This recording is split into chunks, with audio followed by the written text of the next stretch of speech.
Il fera, car Dieu n'est pas un homme pour mentir, ni fils de l'homme pour se repentir. Ce qu'il a dit ne le fera-t-il pas? Ce qu'il a déclaré ne l'exécutera-t-il pas? Nous dit Nombre 23, 19. Frères et sœurs, bienvenue à ce culte en ce dimanche 3 mai. Merci de nous ouvrir virtuellement votre foyer, nous permettant ainsi de nous joindre à vous et vous à nous pour ce culte dominical. Il nous permet de nous unir dans la louange et de nous placer à l'écoute de sa parole, cette parole qui est vivante, agissante et qui sait pénétrer au plus profond de notre être et apporter des transformations vivifiantes et sanctifiantes. Le Seigneur Jésus a dit dans une parole bien connue, Matthieu 18, 20, que là où 2 ou 3 sont assemblés en son nom, il est au milieu d'eux. Alors, ce matin, quoique nous nous soyons tous réunis virtuellement, nous sommes présents virtuellement dans nos foyers respectifs, nous devons nous rappeler que Christ est présent réellement à nos côtés. Là où vous vous asseyez présentement est un lieu sanctifié, car Christ est présent. Et donc, nous voulons l'inviter en gardant en tête cette parole d'Hébreux 4, versets 14 à 16. Puisque nous avons un grand souverain sacrificateur qui a traversé les cieux, Jésus le Fils de Dieu, demeurons fermes dans la foi que nous professons, car nous n'avons pas un souverain sacrificateur qui ne puisse compatir à nos faiblesses. Au contraire, il a été tenté comme nous en toutes choses, sans commettre de péché. D'où cette invitation, verset 16. Approchons-nous donc avec assurance du trône de la grâce, afin d'obtenir miséricorde et de trouver grâce pour être secourus dans nos besoins. Avec ces promesses et ces pensées, courbons-nous et plaçons ce culte devant ce trône de grâce. Seigneur, c'est parce que nous désirons demeurer fermes dans la foi et honorer ton saint nom que nous nous sommes donné rendez-vous ce matin. Nous sommes conscients de notre besoin quotidien de ta grâce et de ta puissance. Et c'est pourquoi, à nouveau, nous nous approchons de ton trône que tu présentes comme un trône de grâce où nous recevons grâce sur grâce à chaque jour. Nous le faisons ce matin tous ensemble d'un seul cœur. Merci de nous accueillir. Amen. J'espère que vous avez tous eu une belle semaine, que vous avez pu profiter hier, en tout cas, de cette journée magnifique, soleil et chaleur. Le printemps est là, l'été s'en vient. Cette semaine, si jamais vous avez des activités que vous aimeriez communiquer à la communauté, des bonnes nouvelles ou des requêtes de prière, comme à chaque semaine, nous vous rappelons que nous produisons une lettre de nouvelles et de prière qui sort les mardis. Donc, si vous voulez communiquer, partager quelque chose qui pourrait bénir la communauté, nous encourager mutuellement dans notre marche chrétienne, je vous invite à me faire parvenir vos requêtes et vos informations, vos nouvelles, d'ici lundi 17 heures. Et nous nous donnons rendez-vous aussi mercredi soir, 19 heures, pour un premier temps de partage et de prière. Plusieurs se connectent très tôt les dimanches matins, dès 9h30, 9h40. Il y a une belle communauté qui est déjà connectée et qui est en train d'échanger. Merci à Denis Bois qui, je crois, ce matin aussi animait un moment de prière pour ce culte. Ces choses sont particulièrement appréciées.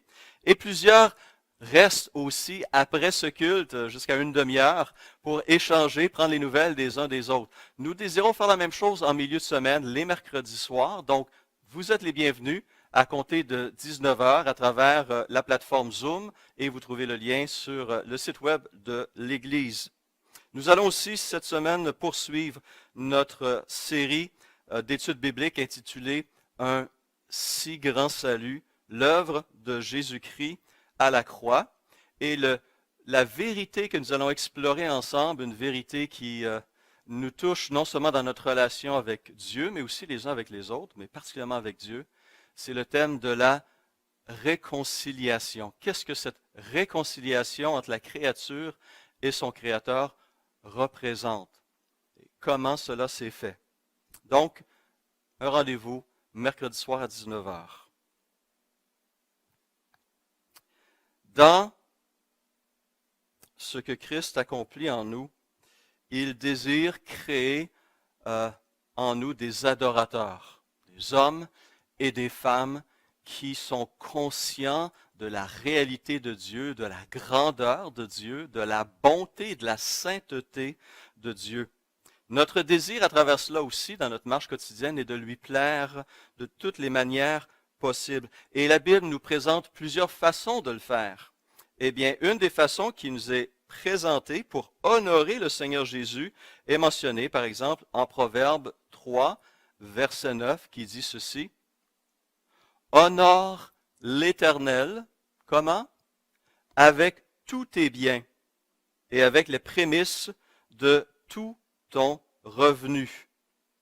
Ailleurs, on apprend le type de sacrifice qui lui fait plaisir, les sortes d'offrandes qui lui font plaisir. Hébreux 13, verset 16 dit, « N'oubliez pas la bienfaisance et la libéralité, car c'est de tels sacrifices que Dieu prend plaisir. » Et l'attitude du cœur est soulignée à maintes reprises aussi. Le geste est important, mais ce qui le motive l'est encore davantage aux yeux de Dieu. Et c'est pourquoi, en 2 Corinthiens 9, 7, il est dit que chacun donne comme il l'a résolu en son cœur, sans tristesse ni contrainte, car Dieu aime celui qui donne avec joie. Pensez à ça un instant. Dieu aime celui qui donne avec joie. Dans votre possibilité de participer à l'œuvre de Dieu, de soutenir les ministères de Renaissance et à travers Renaissance, l'œuvre de notre association d'église, l'œuvre des ministères baptistes canadiens, l'œuvre de familles missionnaires et d'autres organisations dans la région de Québec et au-delà, nos offrandes permettent de le faire et nous voulons le faire avec un cœur reconnaissant, sachant que nous avons tout reçu de Dieu et qu'il est un Dieu qui mérite d'être adoré et servi et son nom a besoin d'être communiqué. Donc, à travers vos libéralités et vos dons, vous participez non seulement à l'œuvre de Dieu, mais vous honorez le nom de notre Seigneur. Donc, merci pour votre fidélité et pour votre participation à cette œuvre qui est commune. Ce matin, nous voulons prendre un temps aussi de prière pour nos autorités. Nous sommes encore dans cette période de pandémie et des décisions importantes doivent être faites concernant le déconfinement, concernant le retour à une vie plus normale. On est encore loin de la normalité, ou plutôt on est dans une nouvelle normalité. Mais nous voulons élever nos autorités. Ils ont besoin de sagesse et Dieu nous invite à le faire parce qu'il entend et il désire travailler les cœurs et diriger les pensées. Et nos leaders politiques en ont particulièrement besoin. Donc, prenons un instant pour prier pour eux et aussi les uns pour les autres. Seigneur, tu nous rappelles l'importance, lorsque nous nous rassemblons, d'élever fidèlement dans la prière nos autorités politiques. Et ce matin ne fait pas exception. Nous voulons t'élever nos 2 premiers ministres fédéral et provincial. Nous te remercions pour l'autorité et la direction que ces hommes exercent. Nous te prions d'affermir, Père, leur ministère en notre faveur. Ils sont, sans qu'ils le réalisent, des ministres de Jésus-Christ, des serviteurs de Dieu, des diaconats et des diacres, comme le dit l'épître de Paul aux Romains. Et nous te prions pour M. Trudeau et pour M. Legault, que ton esprit dirige leurs pensées, non seulement à eux, mais à toute leur équipe, à leurs ministres et à la fonction publique. Seigneur, ces milliers, dizaines de milliers d'hommes et de femmes au Québec et au Canada qui travaillent au bien-être de leurs concitoyens.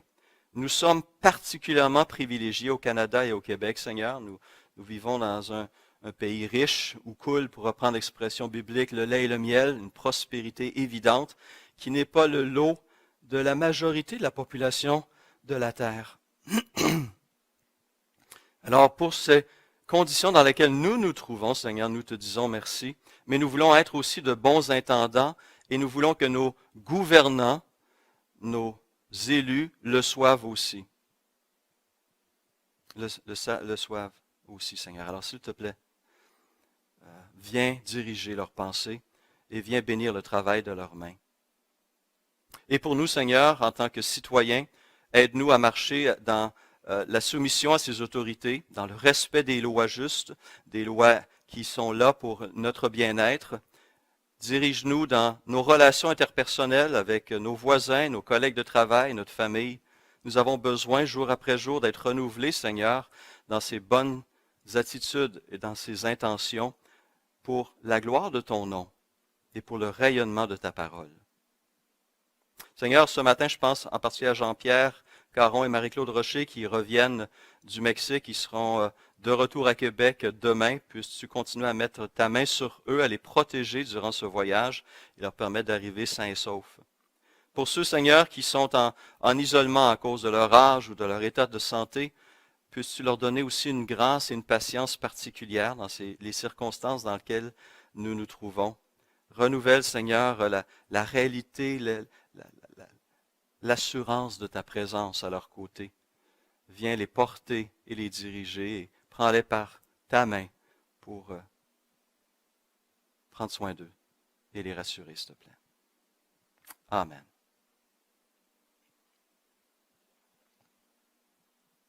Ce matin, j'aimerais vous inviter à lire avec moi un symbole, une profession de foi qui accompagne l'Église et qui est récité depuis plus de 1700 ans maintenant.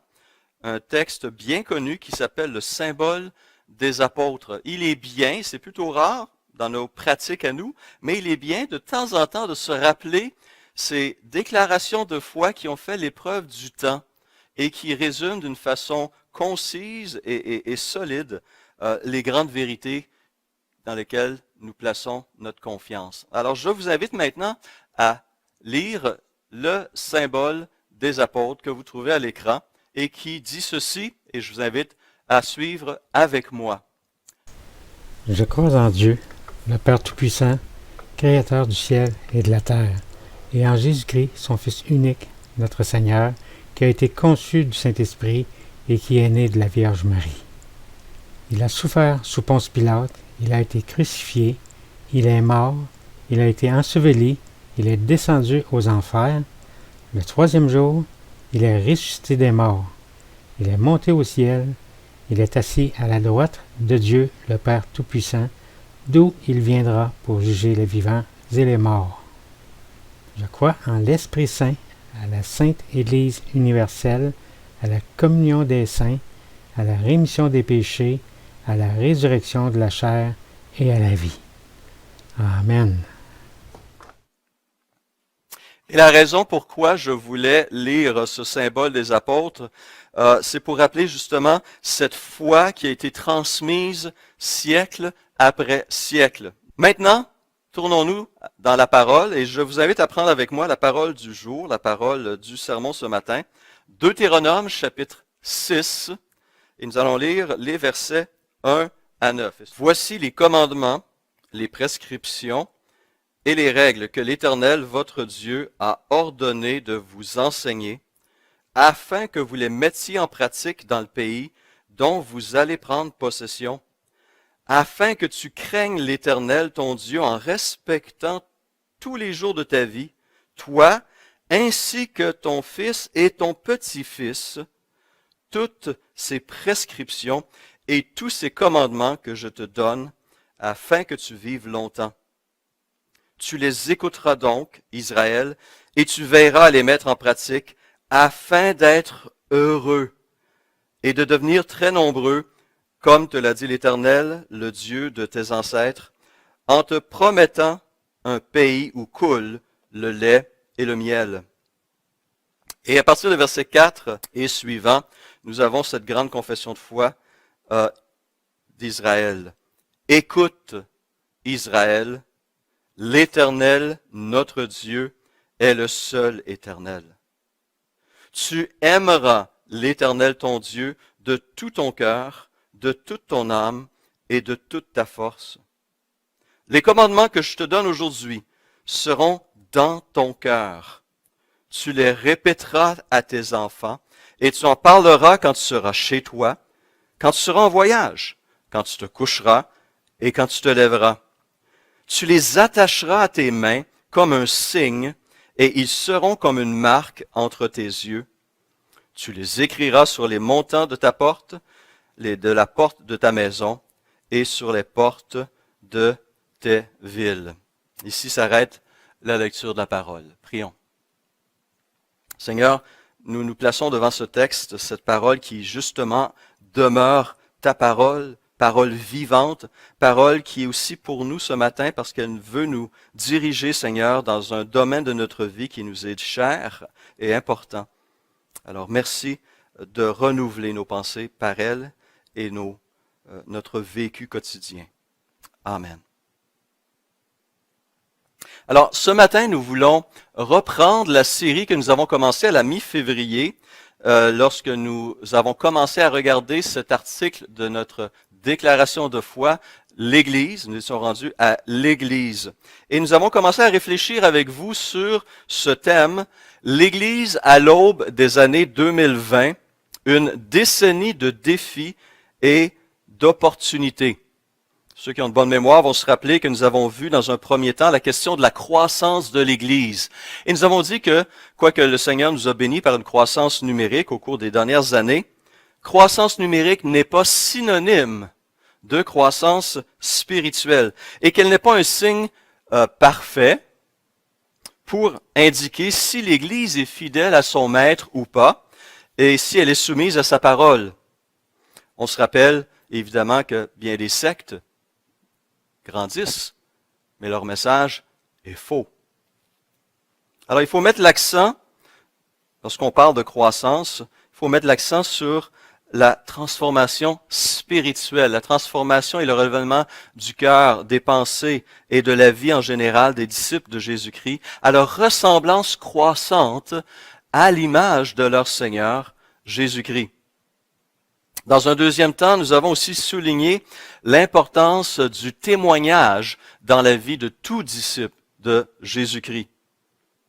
Un témoignage qui est rendu efficace grâce au ministère, à l'assistance du Saint-Esprit dans nos vies, comme en témoignait le texte qui avait été choisi à l'époque, 2 Timothée 1,7, qui dit « En effet, ce n'est pas un esprit de timidité que Dieu nous a donné, mais un esprit de force, d'amour et de sagesse.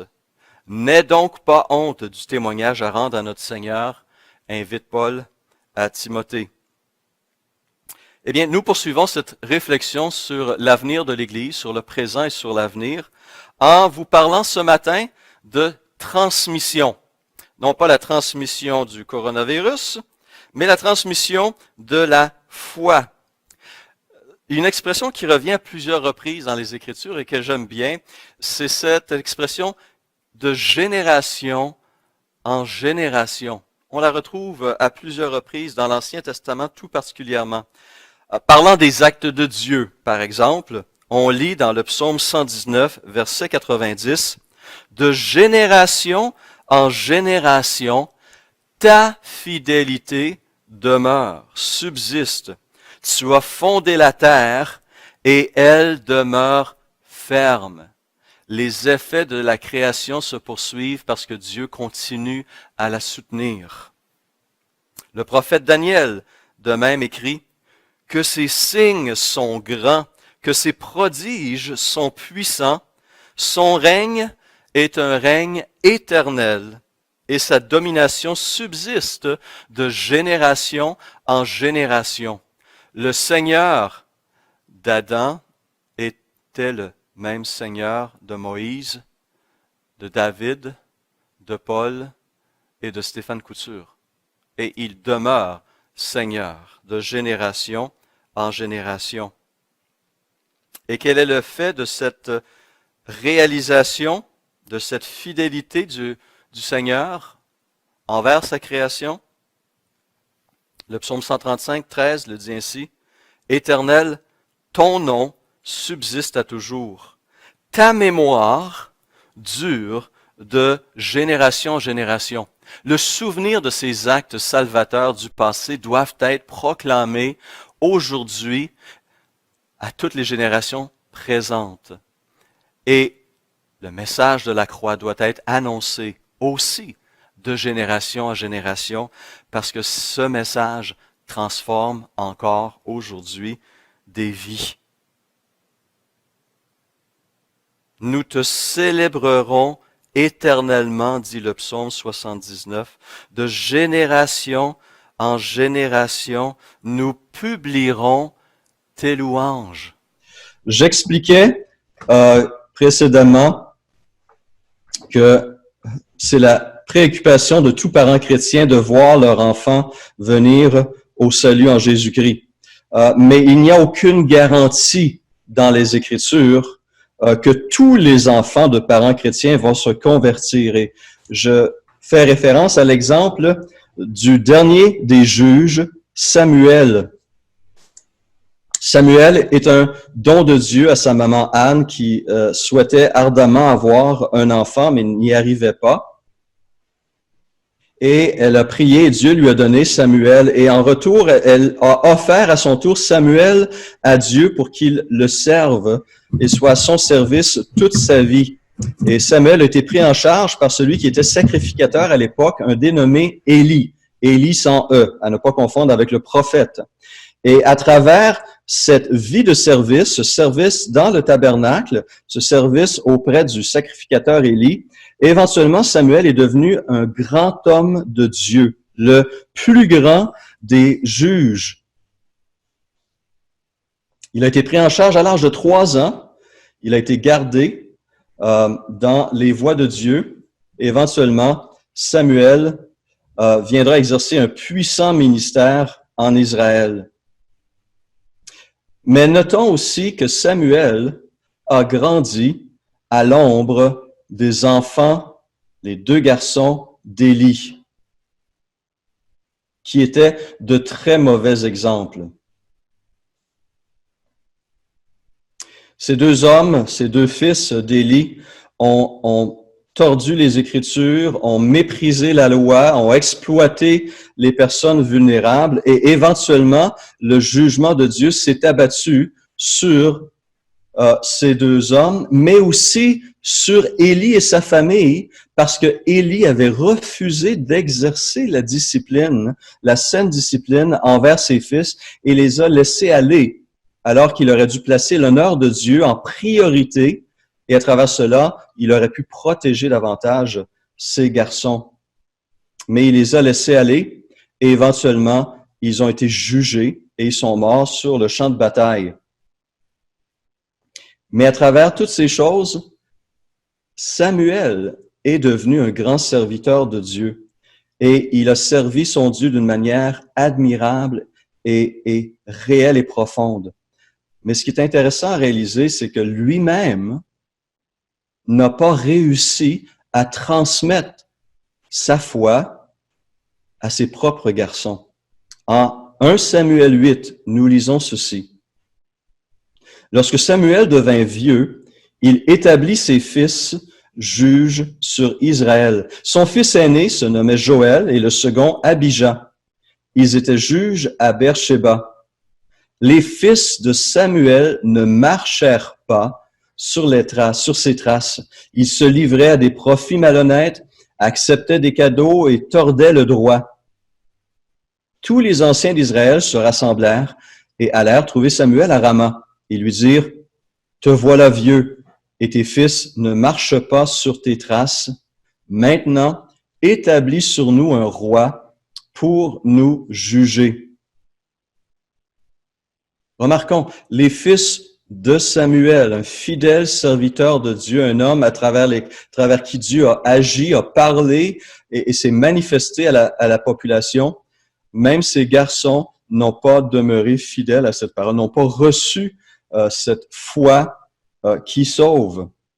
Et alors qu'il y avait un blâme qui a été exprimé par rapport à Élie pour ses fils, constatons qu'aucun blâme n'est porté sur Samuel, sur la façon dont il a éduqué ses enfants. Ses enfants étaient pleinement responsables de leur choix, de leurs décisions, et non Samuel, qui semble avoir exercé un bon rôle de père.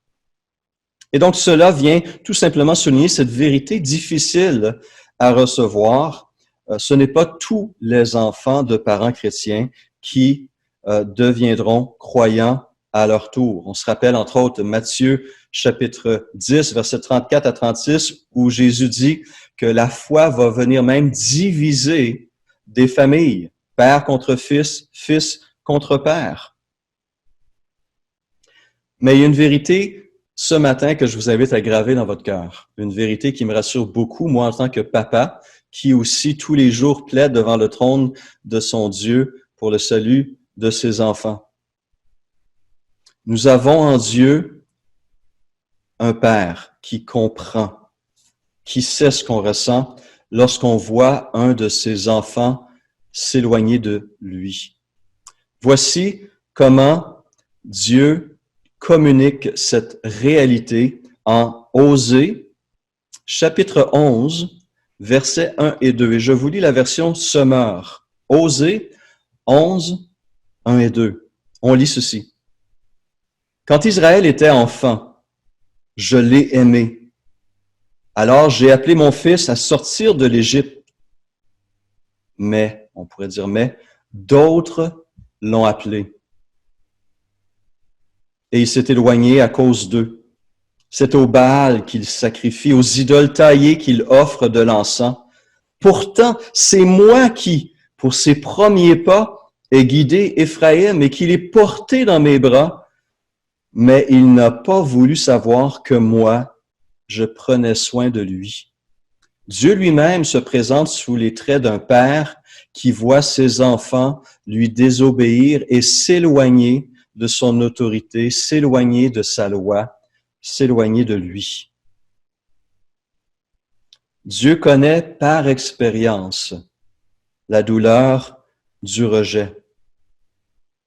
Et les parents qui luttent pour le salut de leurs enfants, qui voient leurs enfants aller dans des directions qui ne sont pas celles de Dieu, Dieu comprend très bien notre souffrance et nos combats.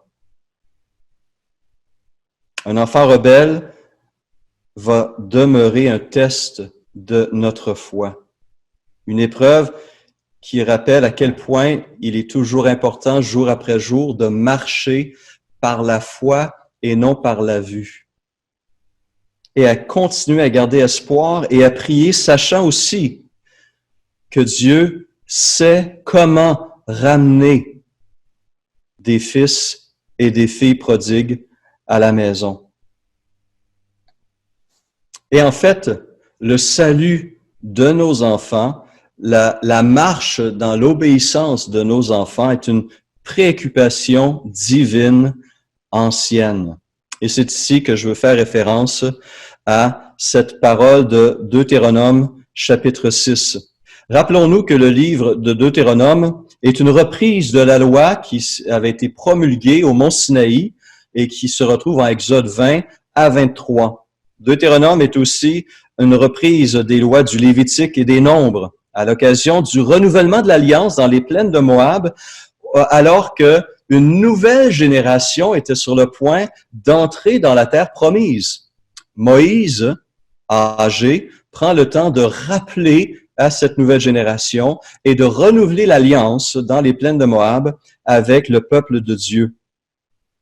Et donc, après avoir présenté le récit historique des actes salvateurs de Dieu dans les chapitres 1 à 4 de Deutéronome, la loi, les 10 commandements sont repris au chapitre 5.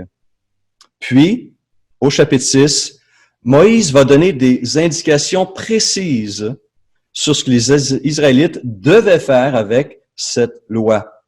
Et là, on constate ce souci divin évident pour la transmission de la parole d'une génération à l'autre. Et je l'ai mentionné tantôt, les versets 4 à 9 sont en fait, avec Deutéronome 11, 13 à 21, la profession de foi traditionnelle d'Israël, qui est appelée le Shema, et qui fait référence au premier mot en hébreu qui est « écoute ». Écoute, Israël. Et ce Shema, cette profession de foi, était récitée matin et soir. Matin et soir, et l'est toujours par les Juifs pieux. Donc, pensez à ça un instant. 2 fois par jour, matin et soir, cette parole était citée, était rappelée à l'esprit de tout Israélite et était entendue, écoutée aussi par la famille et par les enfants. Et non seulement elle rappelait qu'il n'y avait qu'un seul vrai Dieu, mais cette profession de foi incluait ce commandement de transmettre aussi aux enfants et aux petits-enfants cette même parole, cette même loi.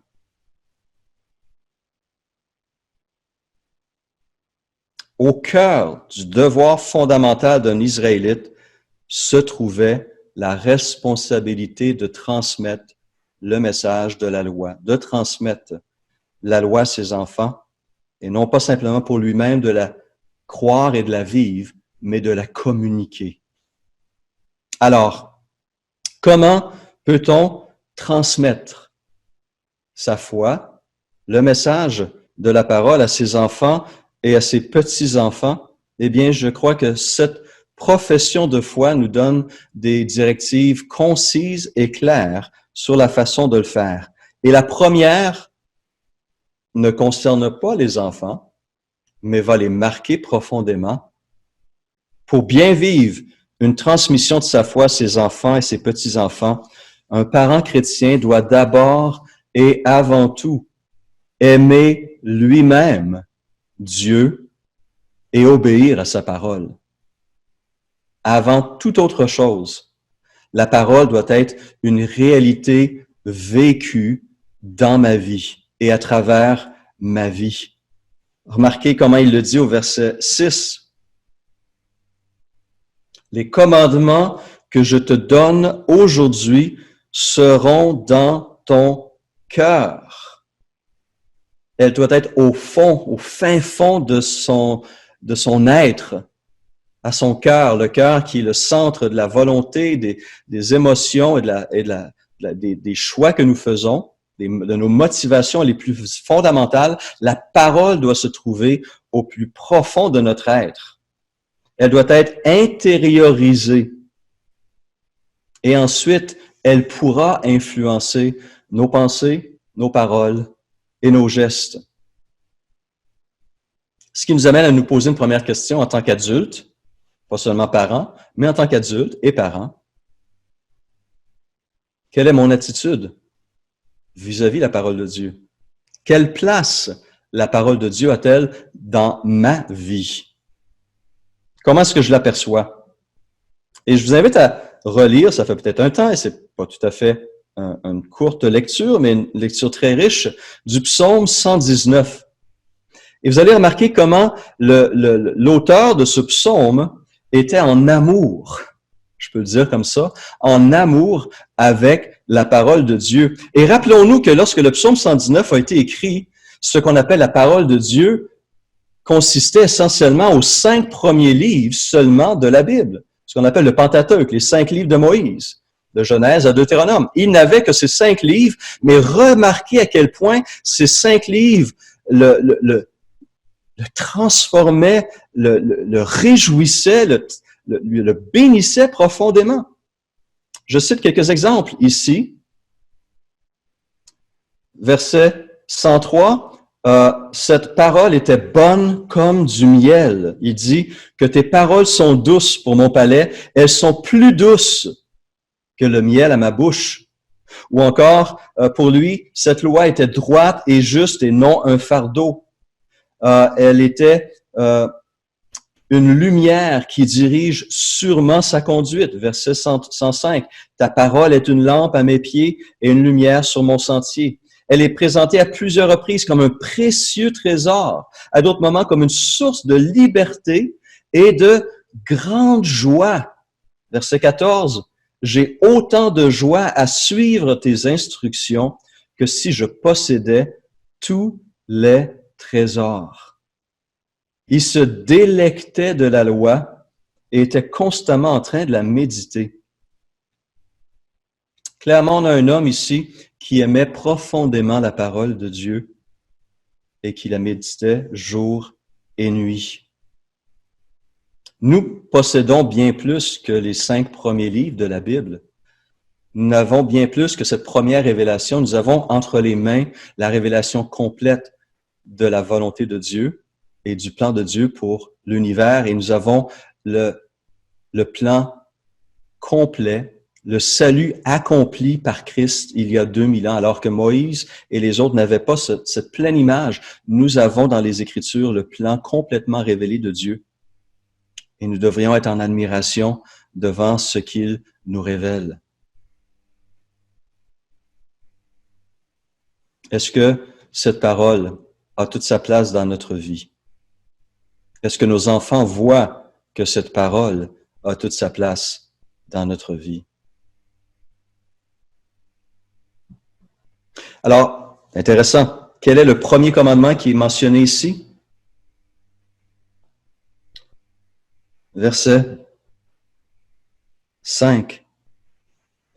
Tu aimeras l'Éternel, ton Dieu, de tout ton cœur, de toute ton âme et de toute ta pensée.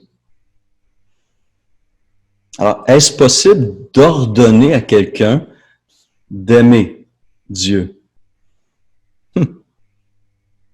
Non, si l'amour n'est qu'une simple émotion. Mais justement, l'amour n'est pas simplement une émotion.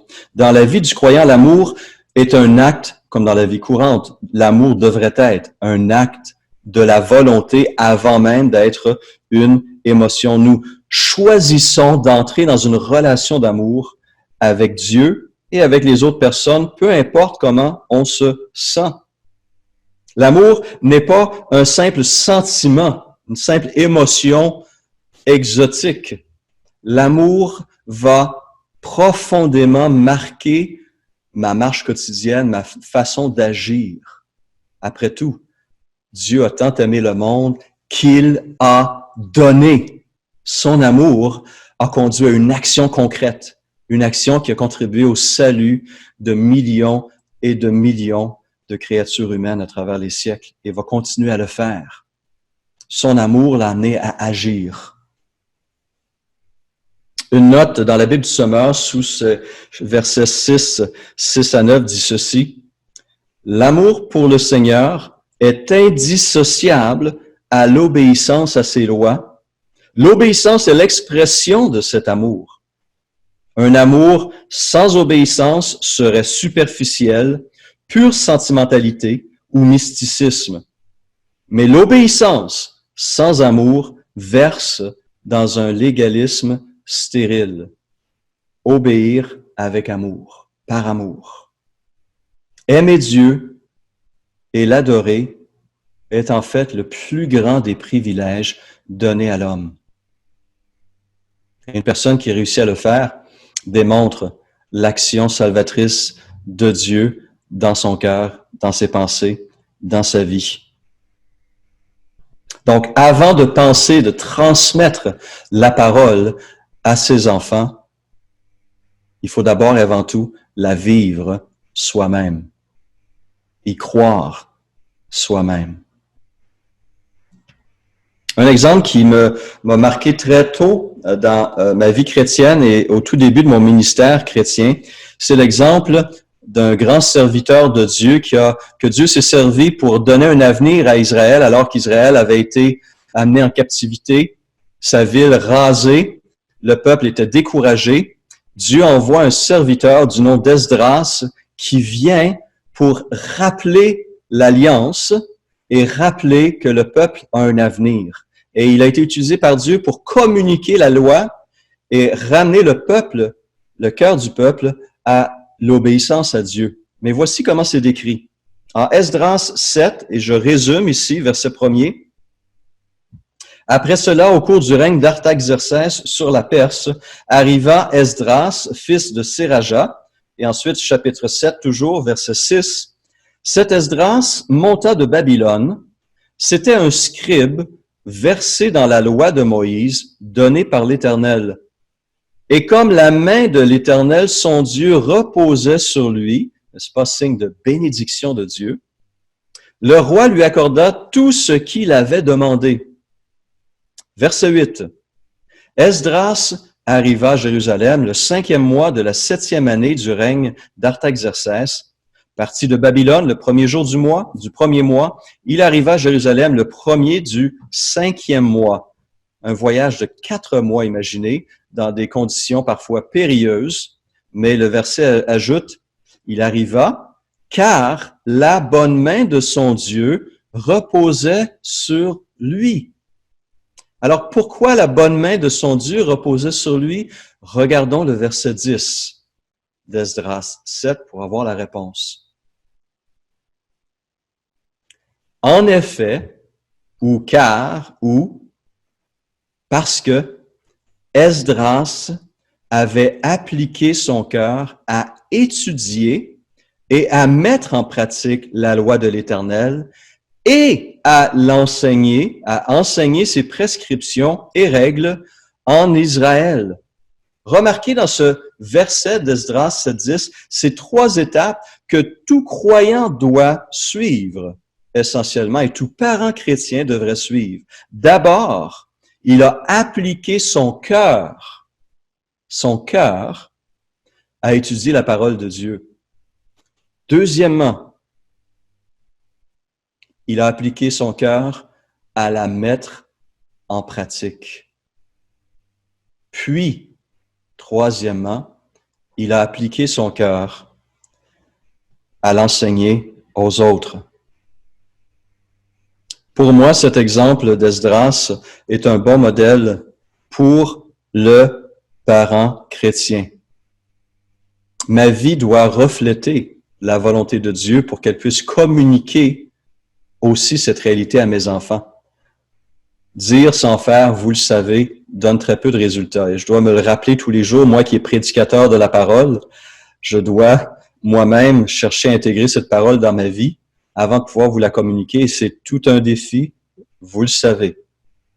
Mais c'est une démarche qui est essentielle et fondamentale parce que nous reflétons Christ d'une manière ou d'une autre. Nous sommes le premier évangile que les gens vont voir, que nos enfants vont entendre. Nous sommes ces lettres vivantes, nous l'espérons, qui reflètent la volonté de Dieu et le cœur de Dieu à travers nos attitudes, nos paroles et nos gestes. Et même si nous ne sommes pas parents, rappelons-nous qu'en tant qu'adultes, les enfants autour de nous, à l'Église, dans notre communauté, nous regardent, nous observent et apprennent de nous aussi. Donc, première étape fondamentale pour pouvoir exercer ce genre de ministère efficace auprès de nos enfants, avant même de vouloir leur communiquer quoi que ce soit, il faut vivre soi-même la parole de Dieu et être un exemple par ses paroles et par ses gestes. Et ensuite seulement pourrons-nous apprendre à nos enfants à leur tour à aimer Dieu et à obéir à ses lois. Alors, comment fait-on cela? C'est ce que nous allons voir en détail ensemble la semaine prochaine. Ce matin, retenons donc cette réalité que Dieu se préoccupe sincèrement, réellement et profondément, comme nous parents, de la transmission de la foi à nos familles. Il connaît nos défis. En tant que père, il les a vécus par rapport à Israël.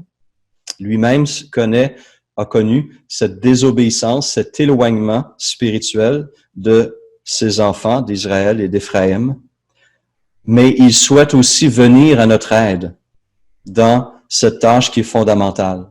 Et on retrouve donc au cœur de cette profession de foi d'Israël cet appel à intégrer nous-mêmes, à vivre à la lumière de cette loi, de cette parole, et ensuite de la communiquer jour après jour à nos enfants. Et nous allons voir ensemble la semaine prochaine différentes façons de le faire d'une manière qui aura un impact, nous le souhaitons, pour l'éternité dans la vie de nos enfants.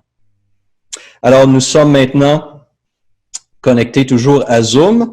Alors, je vous invite à réagir, poser peut-être des questions, réagir aux défis que vous avez en tant que parents, aux joies, ou tout simplement partager d'autres réflexions que ce texte de la parole que nous commençons à regarder ensemble peut avoir sur vous.